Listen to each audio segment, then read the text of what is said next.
মিয়ানমারের রাজধানী নেপিদোতে একটি সেনা ঘাঁটিতে জান্তা বিরোধীরা ড্রোন হামলা চালিয়েছে। বৃহস্পতিবার এই হামলা চালানো হয়েছে বলে জানিয়েছে বার্তা সংস্থা রয়টার্স।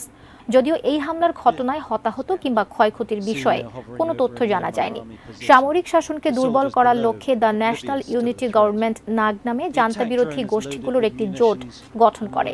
তবে এই হামলায় কী ধরনের ড্রোন ব্যবহার করা হয়েছে সে সম্পর্কে বিস্তারিত কোনো তথ্য জানায়নি জোটটি। নেপিদোতে নাগের সহযোগী সশস্ত্র প্রতিরোধ আন্দোলন পিপলস ডিফেন্স ফোর্স এর এক মুখপাত্র বলেছেন, নাগের প্রতিরক্ষা মন্ত্রণালয়ের নির্দেশে এই হামলা চালানো হয়েছে। যদিও এই হামলার ঘটনা নিশ্চিত করতে সামরিক সরকারের সঙ্গে তাৎক্ষণিকভাবে যোগাযোগ করা যায়নি। 2021 সালে একটি সেনা অভ্যুত্থানের মাধ্যমে মিয়ানমারের ক্ষমতা দখল করে নেয় জান্তা সরকার।